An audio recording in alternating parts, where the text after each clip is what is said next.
All right, friends, I am here with my fabulous colleague, Anne Molesky, and today on Teaching Music Tomorrow, we are talking about rhythm arranging activities. And as you know, we don't talk about these activities before we jump on. We have a topic, and then we actually try to avoid the topic in conversations leading up to these recordings because we want to be able to jump in and hear each other's thoughts, as we are recording these episodes. So because of that, I actually don't know your specific take on this topic today, because when we talk about rhythm arranging, we could be talking about many different things. We're calling this rhythm arranging level 1-ish. So what's going on in your mind with this topic? Yeah, so this is one of those things that we kind of put down on the Google Doc, and then we're like, yes, that's a great topic, and then we'll go back to it. Pardon me. And as I was thinking through it, I was like, well, what does rhythmic rhythm arranging mean? Is it like we're going to do some layering of some sort? There's probably going to be some hints of other sort of skills that we've talked about on the podcast and we'll talk about in the future. What type of media are we going to be using? So a lot of things with speech and body percussion and probably some unpitched percussion. How much is it going to be the kids arranging? Is it going to be us arranging for them? Or are we going to be doing it collaboratively? So there's just a lot of questions that I have, and I feel like I might have gone like, I feel like I didn't follow the assignment. So I feel like I broke the rules, much like when I put my plants too close together. So, I'm interested to see kind of where this goes. But I think maybe we could clarify what we mean. Well, maybe we don't want to clarify because that was just everything that I just said. Clarify what we mean by rhythmic arranging, or just like rhythmic arrangements. That's a great idea. You know what I mean? Like, what does that mean? Like, we have a folk song maybe, or an activity that maybe we've done in class. This is where my brain goes. Yep. And we're going to add something to it, right? So that's basically the low level kind of entry, dip our toe into layering some stuff to make something a little bit bigger that I think of when I think about rhythm arranging and rhythm arranging level 1. Yeah. So I'll yes and that by saying, when I think about arranging from a student perspective, so not necessarily the teacher creating an arrangement for the classroom, although I think we'll talk about that. When I think about students arranging, I think of it like something like a mosaic or a patchwork quilt, or something along those lines, where the teacher gives you some options and the student's job is to move those options around. Whether that be in the case of like melodic arranging, I might give you a rhythm and you add a new melody to an existing rhythm. Or in the case of what we're talking about today, rhythms, that might be me giving you some words and asking you to move them around. Or we could take it into the orchestration idea, and I give you some words and I ask you to put it on body percussion or transfer it to unpitched percussion. But the idea is the musical material is essentially there. It's essentially provided by the teacher, and students are rearranging. It's literally arranging the musical material. To what extent do you agree with that? What would you, any caveats you would add to that? Now you basically like outlined the activity I'm going to share. So, Ooh, well, why don't we start with yours? No. Okay. So if we're thinking about like level 1, so there's the different ways you can come at this. Like level 1 meaning like early elementary, level 1 meaning like what you just talked about, just early experiences. So I just did a little bit of both, and we're going to use our beloved apple tree. And I'm going to avoid singing for you today because, as you can tell, my voice is not alive. It's not that early. I should get over it. Okay, let me share my screen here. Again, what I'm about to share is something that is in my Teachers Pay Teacher store. Just because it's up there and it's something that I use in my class. So, and the reason that I have so many kind of presentations like this that walk through the process is because, as a total aside, it does like my planning for me, basically, right? Yes. So like when I'm sitting down and I plan, like, how do I want apple tree, like some speech stuff to happen, I can think through the process and then put everything on a slide, and it's right there. Apologies, because I am going to take a drink of water. You're good. Good night. Okay. So It's like allergy season. My kids probably have colds. It's just everything's a hot mess. All right, so so we all know apple tree. I think we've done it on another episode. I'm sure we have. And this is something that I would do after we had derived the rhythm with TTs and TAs, or toddies and tas, and due days and do's. And so I would walk the kids through, let's sing and show this rhythm. Here's our TT ta, TT ta, TT TT TT ta, TT TT TT ta, TT TT TT ta. So this is kind of in the practice phase.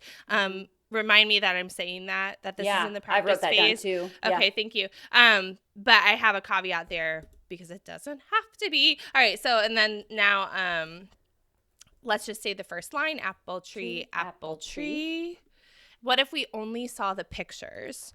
So these are the icons that I use. Now, another aside, if you're not looking at this and you're just listening, there's one apple, one tree, one apple, one tree. So we can talk about this another day, but perhaps there should be two apples, since there's two syllables on the word apple, and one tree, two apples, one tree. Again, that's a topic for another day. But if you're looking at the video, I do realize that's something that folks might have questions about. But regardless, the icons are there for apple and tree and apple and tree. Okay, so would you still know how to say this? So we have apple tree, apple tree. What about this one? Now we're changing it. Tree, apple, apple. Right? What would you say if you saw those pictures? We would say tree, apple, apple. Great job. Let's try one more or a couple more. Be my echo. Here we go. Tree, apple, apple. Tree, apple, apple. Apple, apple, tree. Apple, apple, tree. Tree, apple, tree. Tree, apple, tree. Apple, tree, apple. Apple, tree, apple. Yeah, so then, and there's a whole bunch of these. So the idea here is that we use these icons to learn TT and ta, or toddy and ta, okay? And now we're using those same vocabulary tools, right? Those same like iconic representations to start to play around with a little bit of echo imitation. Okay, so it's not improvisation or composition yet necessarily. It's just kind of getting to know that vocabulary in a new context, right? And then we could either move to formal notation, or we could just stay with those icons. So what I have now, let me stop sharing. Nope, it's still in this one. So what I have inside of this set is like a bunch of pictures of apples and a bunch of pictures of trees for the kids to start playing around with apple, tree, apple, whatever they want to do, and then also transfer it into formal notation. Okay, and then there's also a blank one. I don't need to show you that. So no, the show idea. us. Oh, okay. I have to stop because it's in a different window. Oh, then never mind. Sorry. No, it's fine. I can do it. So this is a blank one, and it doesn't have to be 8 boxes. It doesn't have to be 8 beats. It could just be 4 beats of apple, tree, apple, right? And then they could repeat it if you want it longer. They could do it 4 times in a row. But the idea is it turns into an ostinati, essentially, right? Can layer on top of the apple, tree, apple. You could keep it in the icons. You could transfer it to formal notation. You could grab some rhythm sticks. You could make up their own body percussion patterns. Even if it was first grade, we could still do body percussion patterns with just clap and pats, right? We don't have to go deeper than that. And then, you could combine with a neighbor and make like a new 16-beat one, and it's a B section, right? So there's a lot of different ways that you could just take that known notation, stop sharing, and move it into just a new pattern using the same tools that you use to talk about like, the formal notation, or you derive something. And then just move it, move it into a different layer for that song. So then it makes that arrangement, I guess, right? So then, and then you'd have complementary rhythms. You'd have, all these other things that you can talk about as you're layering those things in. So yeah. So there's that. And it's easily transferable to anything, right? Like, so what's that, like BB Bumblebee is one that we always talk about. Same deal there. Like anything else, another favorite is like, like Simple Simon and talk about different kinds of pie, you know, like all those different types of things. Like the speech entry point is just a really, really accessible way for kids to start to build out their own ostinati, layer it in, and then you have something new. And it'd be different every single class period with every different set of kids or the same set of kids, right? So yeah, so you can approach this from 30 million different dimensions, right? Like you just outlined what you just gave us, and is like teaching music tomorrow and the next week and the next week and the next week and the next week and the next week, right? Like this is a full like 6-week activity. Yeah, exactly. So if we want to talk about taking one song or one idea and really stretching it, right, with multiple layers of student choice, multiple layers of social interaction, multiple layers of media, whether that be speech or you mentioned body percussion. We could also add movements to this. We can transfer to unpitched percussion. Like this is a whole world right here, you know? Yeah, and so let's back up then. So if I was doing this in my classroom, it would take that on, right? Because this is, first of all, not the only activity that I'm doing in my class. Yep. Second of all, like I do wait until after like they know Ta and TT before I do this activity. The apples and trees is just kind of like a reteaching moment, if you will. Like, and it helps reinforce for some of those kids who maybe didn't quite get what Ta and TT was. But so then like the first class after that, I want to start doing this after they've already done some reading separate of new patterns, would be kind of doing this echo imitation with the new ones and then transferring it to formal notation. And then the class period after that would be like, oh, be my echo, now you do something different, right? So like we're doing like a whole class train wreck kind of thing. So they're starting to experiment with that vocabulary before they're asked to write it down or manipulate it further. So you have to keep thinking of those smallest baby steps, even if you feel like they don't need it, right? Because somebody does. Somebody does. Yes, absolutely. So that what you just said, like this idea of making your own pattern, because if you just say you can make your own patterns with trees and apples, what you're going to get is just like blah, blah, blah, blah, blah. Right? Yeah. Or kids will just be totally silent and they won't say anything back at all. And so this imitation phase that you're going through, where you say the tree, apple, apple, tree, students echo, echo, echo, tree, tree, apple, apple, students echo, echo. Even though that is a teacher-centered activity, you're doing it to model all of the different iterations that we could be exploring with 1 and 2 sounds on a beat. And so that echo phase, I think, is huge. I think it's super smart that you are so intentional about that as a part of your sequence. No surprise.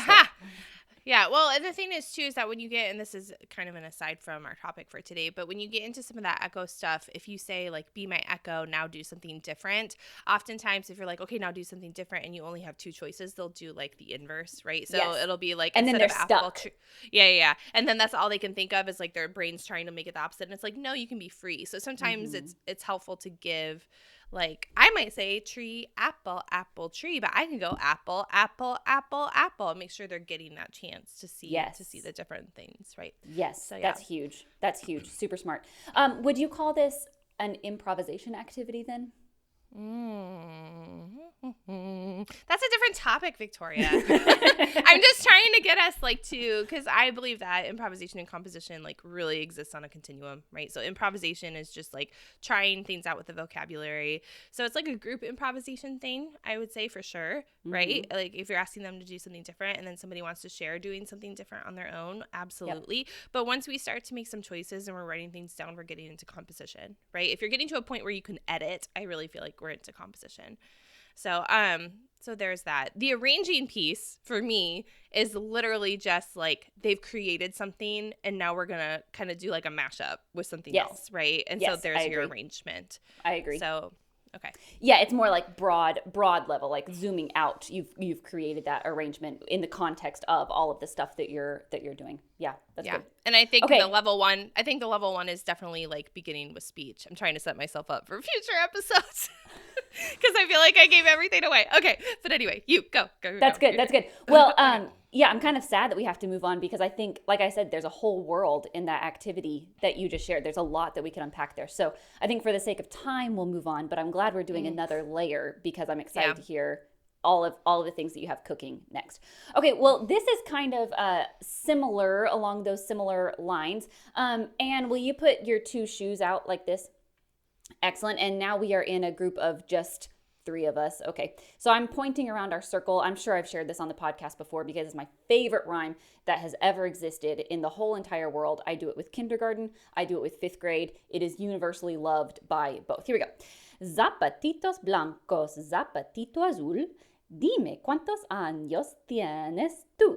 I'm not going to say how old I am, but let's imagine that I said 4. I'm 4 years old. Great. Uno, dos, tres, cuatro. And your left hand is out.